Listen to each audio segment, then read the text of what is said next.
QI, where tonight it's a lot of noble rot with knobs on. Nibbling at the upper crust are the incomparable king of comedy, Jason Manford.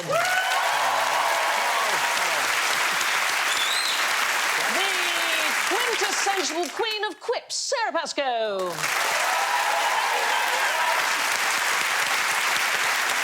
The peerless prince of pleasantries, Jeremy Clarkson.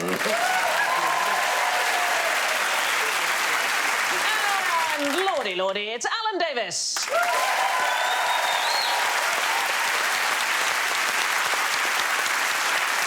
Right, please ring down for service. Jason goes. Sarah goes. Jeremy goes. And Alan goes. Ring-a-ding, ring-a-ding, ring-a-ding, ring-a-ding, ring-a-ding, ring-a-ding, ring-a-ding, ring-a-ding. Let's start off by hobnobbing with a top knob. Name a nobleman who invented a hot drink you might enjoy with a hobnob. Coffee and Nan. That's a drink and a snack, I think. Yeah. Baron Horlicks. This is very good.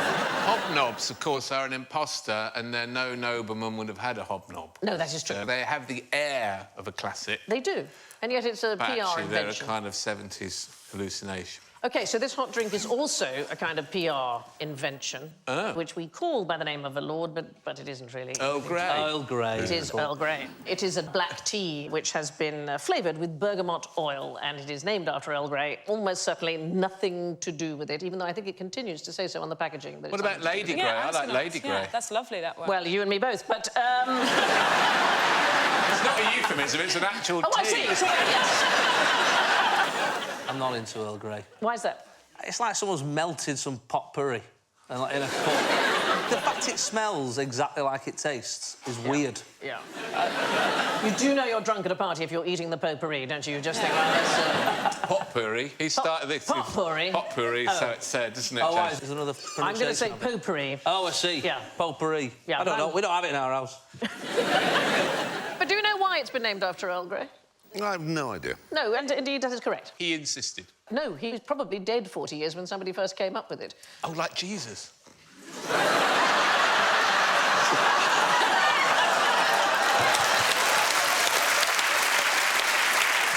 If I said that, I'd have been in so much... You probably will be there. Anybody know what Earl Grey is famous for? When was he alive?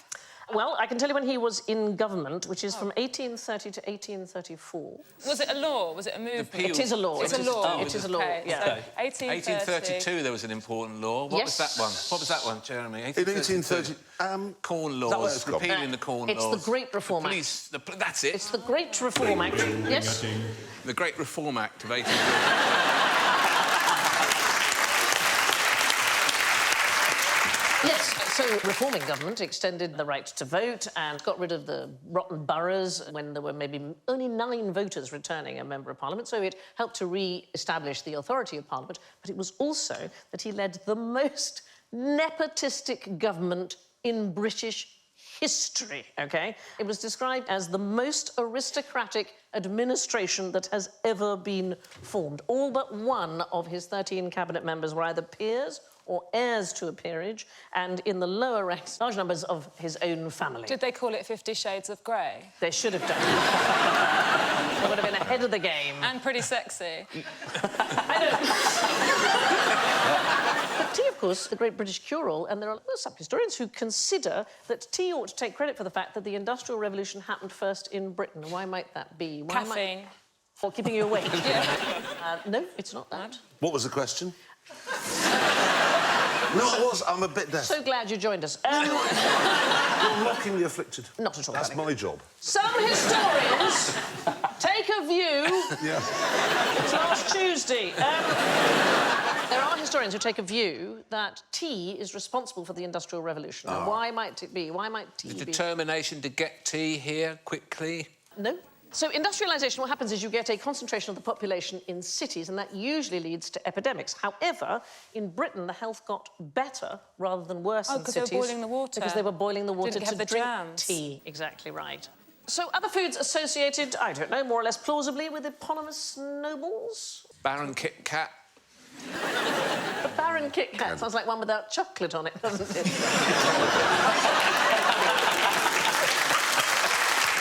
Beef Wellington. Beef yes. Wellington.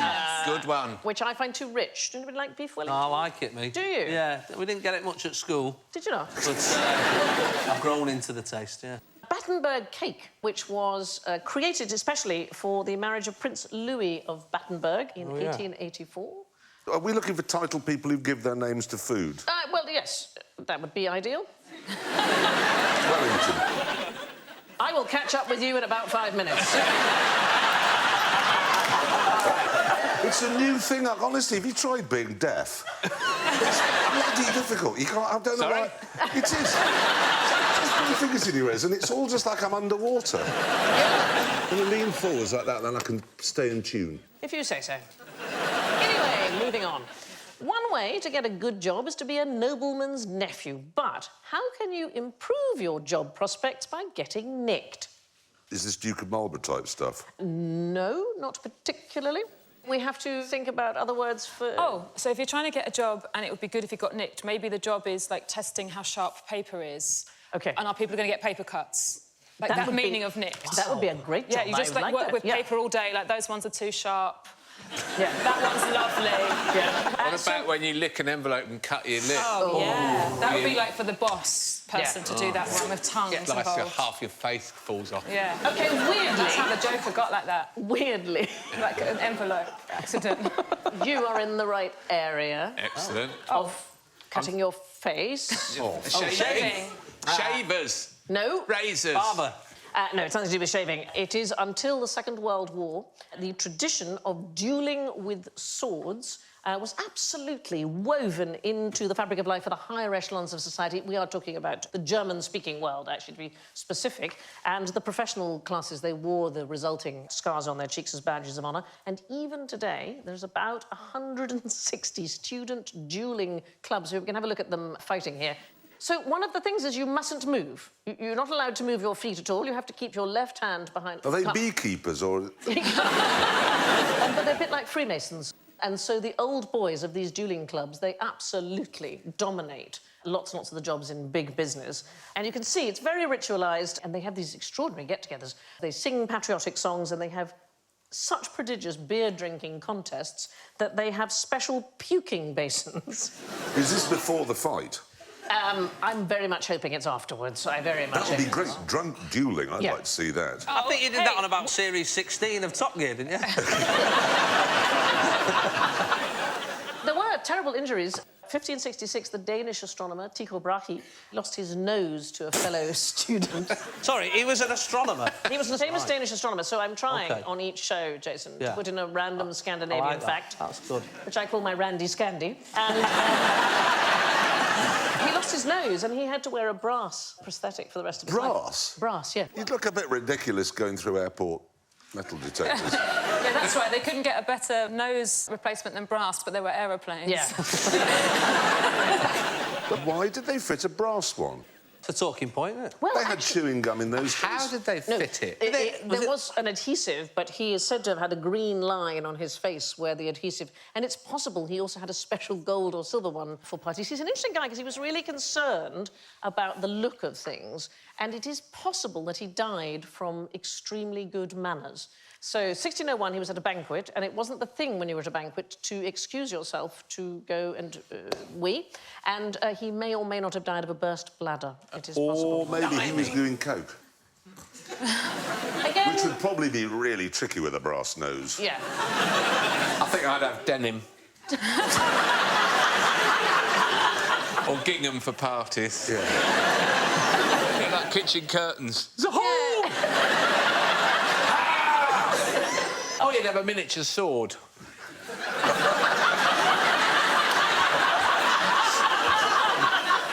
Look, madam, look at my rapier. Terrible if you're trying to get off with someone. Oh, sorry. Unless they'd lost their nose as well and they had a little shield. And that's how you know we're made for each other. Oh, literally been made for each other. I like that very much. Anybody think women did dueling or just a boys' thing? Oh, have you been to the big market in Newcastle on a Saturday night? I hope that women did do dueling as well. Yeah, they did. Yeah. It was called Petticoat duels, and possibly the most famous between...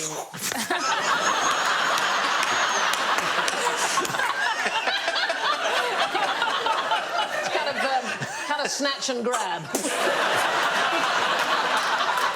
Never thought of hiding a pistol there. So the most famous one, 1892 in Austria, it was a topless duel. Oh, that's brilliant. Channel 5, where are you? Between Princess Metternich and Countess Kielmenzegg, and what I love about it, it's said to have been caused by a disagreement over a flower arrangement. Any excuse, that sounds like... Yeah, well, I don't like the flowers, so get your top off. I'll duel you. Apparently, both women were worried that if they were wounded and some fabric got into the wound, it would get infected. It's the very first emancipated duel in that every single person who took part, all the seconds, the two duellers, and indeed the medic, were all women. Ah. It's hard to say who won. The princess, she was injured first on the nose, so the countess got first blood, as it were, but she was then injured on the arm, which is a better wound. So if there's points for where you cut the person, then that's what the face ones were. Who does better? OK. As long as you come out with both your nipples, I'm sure you'll be all right. Oh, fuck.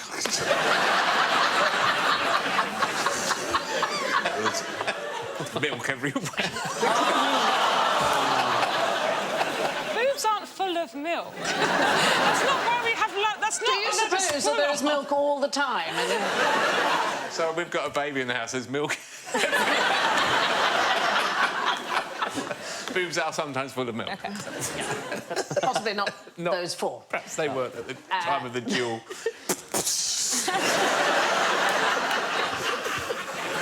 Stop it! Stop it!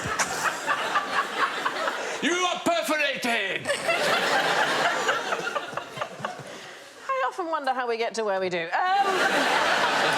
The rule for German businessmen is you scratch my cheek and I'll scratch yours. How can you tell a knob from a yob? So we were talking about potpourri and potpourri. How would you know your upper class from your not-so-upper class? Would they say, he's a yob?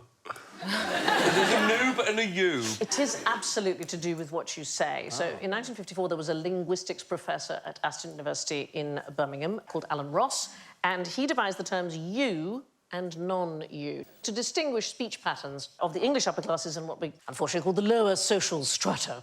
For the following year, Nancy Mitford, the extraordinary one of the Mitford sisters, there she is on the right there with her sisters Unity and Diana, she picked this up in an essay and she said that nowadays you couldn't tell the upper classes because they were no longer cleaner, richer or better educated than anybody else. It was principally by language, and this caused tremendous anxiety in the middle classes. So the question is, would you use loo paper or toilet paper? Bog roll. Well, do you know, it really is an interesting question. I was away last week, and it was in Namibia, and I went up to the man, because we were camping, and I said, have you got any bog roll? And he went, what? Like, it obviously doesn't work in Namibia. And I was actually flummoxed, thinking, now, what do I say? What, did you do mime? Yes, I did. Did you? Rather than say loo roll, which is just, I know. Here's an interesting fact about wiping your bum. Yes. No, I've worked this out on the last tour of mine, right? But half the population, right, when they're wiping the bottom, right, they stand up and hand goes back and they wipe, right? And the other half, they stay sat down and reach in and have a wipe. And the weirdest thing is, one half, until I just said it now, didn't even know the other half existed. How did you get inspired to start this survey? Yeah. How did you know about the other people? I think I just walked in on someone. Oh. And I was like, what are you doing? Well, this is how you wipe your bum. I went, it isn't. Watch this. So this is a survey based on 2 people. Well, then I started mentioning it. Oh, you started mentioning it. And I noticed that. Look, we'll do it now. OK. Right. Come on, then. If you stand up after you've finished and wipe your bottom, give me a cheer. If you stay sat down and reach in and wipe your bottom, give us a cheer. 50, 50. It's weird. It's weird.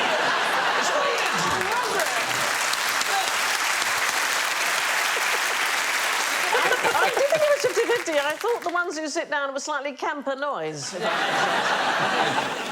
When you go to a festival or any outdoor event, what is it that causes somebody to sit down on the lavatory and then completely mess up all the rest of it? You go, what shall I do with that?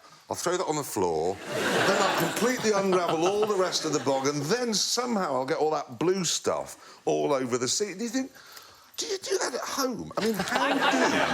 LSD, they're on LSD.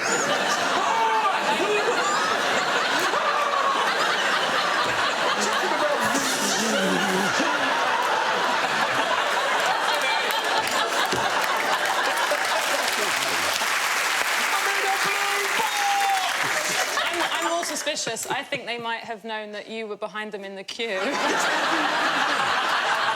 Every single one you ever go, they can't all imagine I'm in there. Although somebody did once push one of those things over when I was in it. Yes, and they did know it was me. Did they? But at least you can stand up. So for women, it's really difficult because you sort of have to hover, don't you? And I remember one time I went to the ladies and the lock didn't quite work. This is a very tricky moment for a woman because you have to sort of hover. And I'm so obsessed with not making a mess on the seat, I thought, oh, sod it, I'll just sit down. And as I sat down, the door burst open and a woman came straight in and she went, oh, I'm so sorry. And then she shut the door again and then she burst it open again and she went, you're Sally Toxby, can I...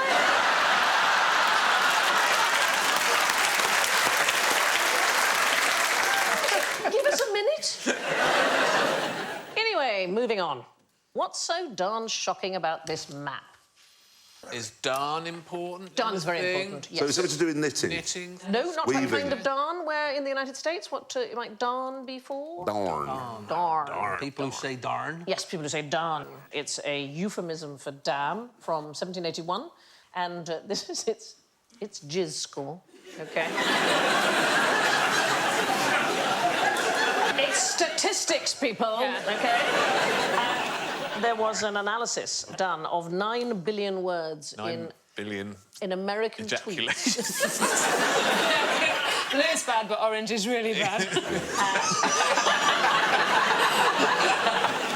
9 billion words in American tweets, and then they geocoded them, so they analysed where they are, pinpointing on a map, and then they displayed them as heat maps. So this is darn, and if you look at the more the word is used, the darker the red colour, and the less it's used, the darker the blue. So it shows that darn is used very heavily in the northern central states, well, in tweets at the very least. So have a look at this one.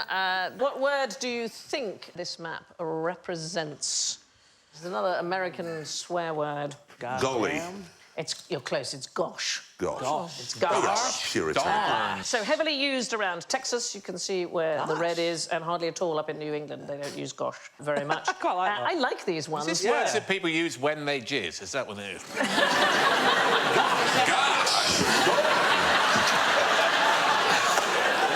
Gosh darn it. I'm sorry, Miss Torn Ellen. up now. This show's changing, isn't it? And I'm just trying to wrestle it back. So have a look at this one. Very heavily used in New England, hardly used in the southeast at all. God damn. It's asshole. Asshole. Yeah. Oh. That, and who thought there Why was do a... they not use it? They don't say asshole in Arkansas. then. Georgia. Or the Carolinas. Yeah, not used in Florida. It's not used in Montana because there's nobody there. That's true. It's not often you see a map of the jizz score for arsehole, is it? It's not often. Not now Stephen's gone.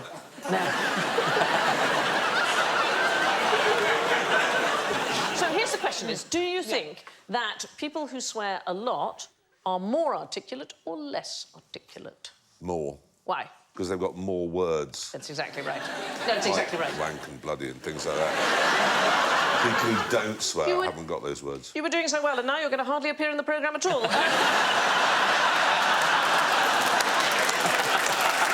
It's just going to be you going, what? What? It's since I started wearing cardigans, my ears Is have that gone what wrong. it is? Yeah. Something to I do think with you're putting them on wrong. Yeah. No, there's a swearing fluency test, and if you do the test and you ask people to write down how many swear words they can think of in 2 minutes, the people who will succeed best are the people who are the most articulate, although it depends on what language you speak. So Japanese, very, very few swear words. Dutch bargees, they can swear uninterrupted, most of them, for 2 minutes without repetition or hesitation. Can they really? Yeah, Dutch is really good. They've got, what's that word? Schwaffling. What does it mean? Well, you certainly couldn't say it on Dutch television.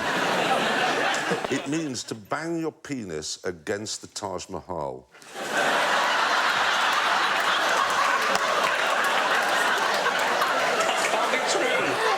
Who amongst us hasn't had that urge? Jeremy, when I finish this show, if I get in trouble for Googling that, I'm coming after you. Anyway, moving on. What can't you have knobs on in Canada? Furniture? Sort of. It's against the law in some places. Oh. Isn't everything Doors? against the law in Canada, really? They're very polite, the Canadians. They're like America with manners. Incredibly nice. And Vancouver always wins the best place in the world to live because nothing ever happens there. OK, so it is Vancouver that we need to be in. Oh. And it was a law passed in 2014. Oh, so kind of Furniture-type doorknob? knobs. Doorknobs, yes. Doorknobs. You cannot have doorknobs at all in Vancouver. They trapped inside. They can't get out, They can't any get of them, no. Not thought this through. Has anyone heard from anyone from Vancouver in the last 2 years? This is the best place to live in the world and won't let you out again. No new buildings, domestic or commercial, is allowed to have doorknobs on them. They can only have levers. Why might that be? Oh, is it when he gets caught in your pocket as you wander past? It's really annoying, isn't it? No, it's to do with the elderly and the infirm. They can't turn the knob. Arthritic hands. Yes, so the idea is to make all buildings work for everybody so that you don't have doorknobs anymore. Anyway, a year before the ban was introduced, there was a pro-knob lobby who were up in arms about the incursions of the nanny state. And the president of the Antique Doorknob Collectors of America, Alan Jocelyn, said, to say that when I build my private home and nobody is disabled, that I have to put levers on strikes me as overreach. And they do have one rather telling objection, because the advantage of door levers is not restricted to the old and the infirm. So operating a doorknob requires pronation and supination of the Yeah, a wrist. dog can get in. That's the point. I mean, to be fair, that dog deserves to be able to open a door. Yeah, that's true. That's the skills he's got. But they prefer levers to knobs because you haven't got an opposable thumb, you can't possibly work it. However, there is a county in Colorado, Pitkin County, which has gone the opposite way to Vancouver, and it's banned all levers, and you can only have doorknobs. Why might that be? Bears. Absolutely right, it is bears. Oh, look at them. We can't get in. What are we going to do? I'll pick you up. You go through the window. Anyway, what did the royal families of Europe wear under their uniforms during the 19th century? Potpourri. They were naked. No. They weren't nude. Nothing. They had rather fine underwear. Whalebones. Armour. and- What was the question? I've forgotten this one as well. What did royal families of Europe wear under their uniforms during the 19th century? Silk undies? It's closer to the skin even than your underwear. Lice. Just had loads of lice swimming around. If that's even a thought in your head is a worry. No. Decorative? Tattoos? Tattoos is exactly right. There was a craze for tattoos. According to the Handsworth Monthly Pictorial Magazine, the Grand Duke Alexis of Russia was most elaborately tattooed, and there were lots of them. Prince and Princess Valdemar of Denmark, Queen Olga of Greece, King Oscar of Sweden, the Grand Duke Constantine, and in fact, also in the UK, King Edward VII and his son George V. Edward VII had 5 crosses, which he had done on a visit to Jerusalem when he was the Prince of Wales, when he was 20. And then George, his son, had the same design done by the same artist 20 years later. And my favourite story, it features a random Scandinavian, a randy Scandi of sorts. Napoleon's Marshal Jean-Baptiste Jules Bernadotte, he was a revolutionary firebrand, and he rose to become King of Sweden and Norway. And it turned against Napoleon, and he reigned for 26 years after Bonaparte's deposition. And while he was king, he never allowed doctors to see his naked torso. And there is a reason that became apparent after death when he was found to have a tattoo from his revolutionary days that said, "Death to kings." And his heirs are the royal family of Sweden to this day. Wow. Anyway, lots of kings have had tattoos, but we can't show you any for regal reasons.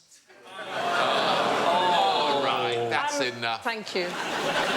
Now we descend from the airy mansions of the nobility to the bleak basement that is general ignorance. Fingers on buzzers, please. What was this person's first name? Victoria. It is Queen Victoria. But it isn't her first name. Oh. She was born on the 24th of May, Brian. 1890. And christened Brian. And It's going to be something Gertrude or something German. it's Alexandrina. She was named both after her godfather, Alexander I of Russia, and of her mother as well. When she was a child, she was known as Drina. And when she became queen, so 1837, the official documents, she is originally Alexandrina Victoria, and then she decided that she wanted her first name removed and never to be used again. But I think it was part of her wanting to be her own person, because her very first royal act when she was 18 and she became queen was to have her bed moved out of her mother's bedroom and to have her own bedroom. That is quite old to still be sleeping in your mum's room. It's Fair play. especially if I'm you're in queen. charge now. The Victorians were nearly the Drenians. Under the Emperor Diocletian, the Roman Empire had 4 capitals. Please name 2 of them. Constantinople? No. Any more for any more? Not Constantinople. Rome. What had 4 capitals? The Roman Empire. London? Not Rome. Not London. Right. Keep going. I don't think you're going to guess. Venice, Tripoli, Florence. Somewhere in Germania. When he came to power, so 284 AD, the Roman Empire was threatened to collapse, and he did this brilliant thing. He decided to do a tetrarchy, and that is to be ruled by 4 emperors. And so he had 4 capitals. They were Nicomedia, which is in modern-day Turkey, Sirmium in modern-day Serbia, Mediolanum, which is modern-day Milan, and Augusta Trevororium, modern-day Trier. And actually, it worked so well that Diocletian was the very first emperor to be able to retire. And he retired to the Dalmatian coast, so that's modern-day Croatia, and he grew vegetables. There's a real moral about outsourcing. Yes, Like, you don't see? get too stressed. Give Yeah. other people your job and grow some Franchise. vegetables. Yeah, exactly, Yeah. Just delegate, man. Yeah, just Chill out. don't worry too much about it. All of which brings us to the scores. Well, a fantastic and outright winner in first place with 8 points. It's Jason! You better check them. In second place with -5, it's Jeremy! Thank you. In third place, -21, Sarah! And with a commendable -64, Alan!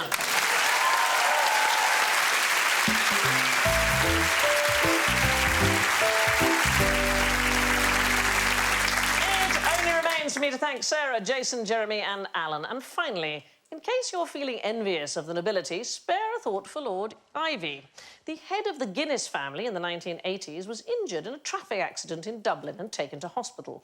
Under the Irish system, people earning more than £11,000 a year had to pay for their treatment. So when he arrived, they asked him, "Do you earn £11,000? To which he replied, "Some days I do, some days I don't." Do the bit.